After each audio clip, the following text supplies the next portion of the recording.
من الشيطان الرجيم. بسم الله الرحمن الرحيم. يا أيها الذين آمنوا اتقوا الله وكونوا مع الصادقين إلى آخر آية. وقال النبي صلى الله عليه وسلم: يد الله على الجمع، أو كما قال عليه الصلاة والسلام: واعتصموا بحبل الله جميعا ولا تفرقوا. صدق الله العظيم। সাকরগাছা গ্রামের আমার বন্ধুবর্গ, আজকের এই বর্তমান চলমান পরিস্থিতির পরিপ্রেক্ষিতে ভারাক্রান্ত ব্যথা নিয়ে গুটি কত কথা আল্লাহ রাজি থাকলে আলোচনা করব।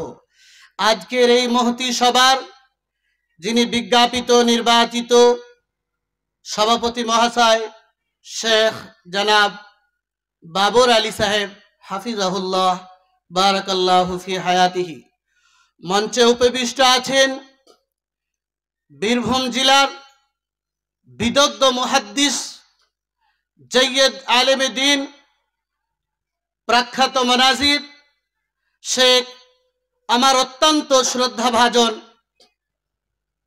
যিনাকে দীর্ঘ 12 বছর আমি দুঃখে সুখে তিনাকে সবসময় তিনি লাভবাহিক বলে সাড়া দিয়েছেন। তিনি এই গ্রামের কীর্তি সন্তান, গোটা বাংলায় যিনার সুপরিচিতি রয়েছে, একজন জৈয়দ আলেমে দ্বীন বিখ্যাত বড় মুহাদ্দিস জনাব শেখ নুরুল ইসলাম সাহেব হাফিজাহুল্লাহ বারাকাল্লাহু ফি হায়াতিহি। হযরত তার নেক হায়াতে তৈয়বা দান করুক, সিহাতে কুল্লিয়া দান করুক। উপস্থিত আছেন প্রবীণ আলেমে দ্বীন জনাব শেখ আব্দুল মালিক সাহেব। মাগরিবের পর থেকে তেলাওয়াতে কালাম পাক পরিবেশন হয়েছে, নাতে রাসূল সাল্লাল্লাহু আলাইহি ওয়াসাল্লাম পরিবেশন হয়েছে। এই গ্রামের অন্যান্য মসজিদের ইমাম সাহেবরা কোরআন সুন্নাহর আলোচনা করেছেন। আমার আগে আপনাদের পাশেই মাদ্রাসা বাগলবাটি মাদ্রাসার প্রধান শিক্ষক আমার সম্মানীয় চাচাজি জনাব মাস্টার নুরুল ইসলাম সাহেব, তিনি জ্ঞানগর্ভ আলোচনা করছিলেন। আছেন উপস্থিত ডান দিকে আমার শ্রদ্ধাভাজন হাজী মহসিন সাহেব, মৌলানা মুজাম্মিল সাহেব, আরো অনেক ওলামা ইকরাম, এবং মঞ্চের সামনে আমার আব্বাজিরা, মুরব্বীরা, পর্দার নসীন পর্দার অন্তরালে মা ও বোনেরা, আমার যুবক ভাইয়েরা, মিডিয়া ভাইয়েরা, প্রশাসনিক বন্ধুগণ, গোয়েন্দা বিভাগ। এখন আপনাদের প্রশ্ন ডাকবে, হঠাৎ করে এই সবার কি প্রয়োজন, কেন হঠাৎ করে কেন প্রয়োজন হলো? বর্তমান মানুষকে সহজ করে দিয়েছে ইসলামের দুশ্মনেরা। তারা ইসলামকে মিটানোর জন্য বহু কিছু আবিষ্কার করছে, কিন্তু আল্লাহ তাআলা, আমরা বিশ্বাস করি ইসলাম ছিল, ইসলাম আছে, ইসলাম থাকবে।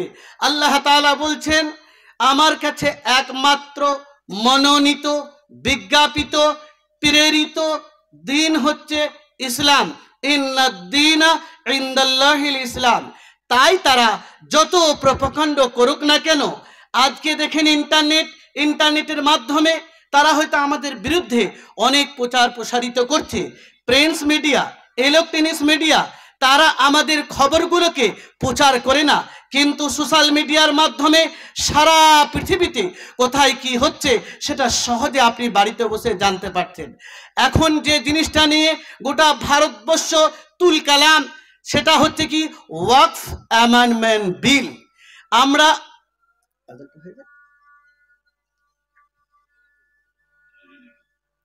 টাইমটা কি বলে দেন? আচ্ছা, ঠিক আছে, আজানটা হয়ে যাবে।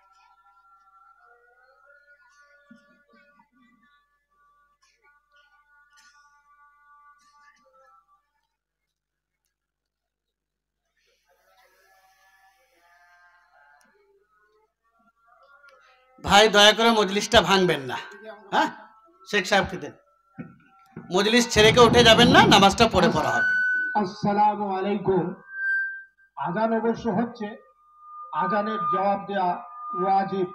আপনারা সকলে আজানের জবাব বা উত্তর দেন। আর এশা যে এই টাইমে বা 7:30টায় 8টায় পড়তে হবে তার কোনো কারণ নেই। এশার টাইম হচ্ছে প্রশস্ত, যত বেশি রাত্রে পড়বেন তত বেশি সওয়াব আছে। বুঝতে পেরেছেন? যেহেতু আমরা সকলে এই মাহফিল শেষ হওয়ার পরে আমরা জামাত সহকারে নামাজ পড়ব ইনশাআল্লাহ। হ্যাঁ, যারা যে পাড়ায় আজান দিয়েছেন সেখানে যদি কেউ থাকে তারা পড়বে। আমার মনে হয় প্রথমে এটা ডিসিশন এই 3 পাড়ার ইমামদেরকে নিয়ে করতে হতো যে আজকে আজানটা সবাই যদি লেটে হবে, রাত 10টা রাত 12টা পর্যন্ত এশার নামাজ পড়া যায়। কথাটা বুঝলেন তো? এত তাড়াতাড়ি আজান দেওয়াটা আজ ঠিক হয় নাই, কারণ যে এই টাইমে আজান দিলে নাকি বেশি পাওয়া যাবে, এই কথাটা ভুল। কেউ উঠবেন না, বসে থাকুন। পশ্চিম পাড়ায় কেউ আজান দেবেন না, সভা শেষ করে তারপর আজান হবে।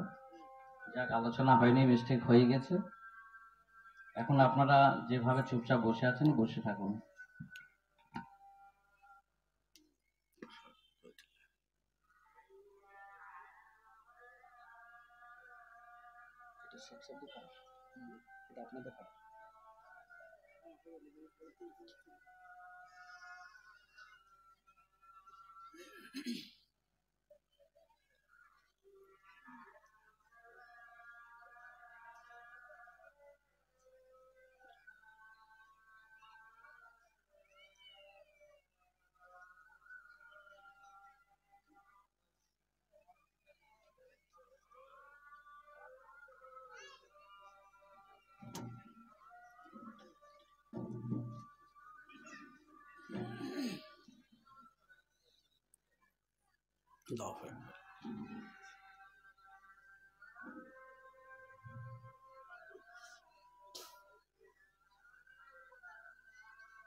যে কথা বলছিলাম, ওয়াকফ অ্যামেন্ডমেন্ট বিল, আমাদের অনেকে আজকেও অনেক ভাইয়ের প্রশ্ন জাগবে, কি দরকার ছিল, কেন প্রয়োজন হলো। কিন্তু একটা জিনিস জেনে রেখে দেবেন, আল্লাহ তাআলা নিজে বলছেন, ফাসালু আহলা যিকরি ইন কুনতুম লা তা'লামুন, जो चीज जानकारी नहीं है वो जानने वाला से जान लीजिए। যেটা তোমরা জানো না সেটা জ্ঞানীদের কাছ থেকে জেনে নাও। অতএব এই যে কওম, আল্লাহ তাআলা নিজে বলছেন, যে জাতি পরিবর্তন হতে চায় না আমি আল্লাহ তাদেরকে পরিবর্তন করাবো না। আমরা বেখবর হয়ে আছি, নিজেদের মধ্যে বিভিন্ন তবকার মানুষ, যারা চাষিরা চাষ নিয়ে ব্যস্ত আছে, বিজনেসরা তারা বিজনেস নিয়ে ব্যস্ত আছে, চাকরিজীবীরা তারা চাকরি নিয়ে ব্যস্ত আছে, আর ওলামারা তারা মসজিদের ইমামতি নিয়ে তারা এটাকেই তারা মনে করেছে না এটাই আমাদের কাজ। এবং মাদ্রাসাওয়ালারা তারা ভাবছে আমরা কালেকশন করব, ছাত্রদেরকে পড়াবো, এটা তো সব থেকে বেশি সব। কারণ বুখারীর হাদিস আছে, খায়রুকুম মান তাআল্লামাল কুরআন ওয়া আল্লামাহু, আফজল ইনসান वही है जो কুরআনুল কারীম को सीखा दूसरे को सिखाया। এটা নিজে সেটা জায়গায় ঠিক আছে, কিন্তু বর্তমান পরিস্থিতিটা আপনাকে লক্ষ্য রাখতে হবে। ওয়াকফটা কি? ওয়াকফ